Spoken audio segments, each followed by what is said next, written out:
Ladies and gentlemen, you want to slice your text in Adobe Photoshop. I'm going to show you exactly how to do it. So let's get into it. So we've got our text over here, and what we want to do is go over to the right hand side and click on the actual text. We're going to right click on this, and here we need to look for rasterize type. Let's click on this, and from here we're going to go over to the left hand side and we're going to look for this tool, right? So if you see your selection tool, lasso tool, the polygon tool, or the magnetic lasso tool, any one of those icons you will see up here. It depends on what tool you used last. We're going to use the polygonal lasso tool.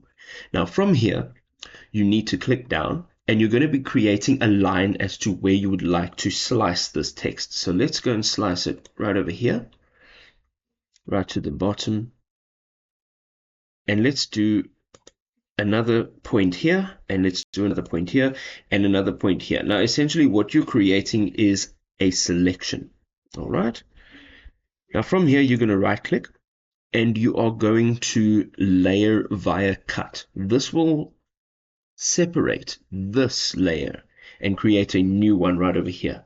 So once you've done that, you'll have to go over to the left hand side, hit on the move tool, okay, and make sure that layer 1 is selected, and here you can go and click down, make sure you're clicking on the actual text part, and here you can move your text that you've divided into 2 layers, right like that.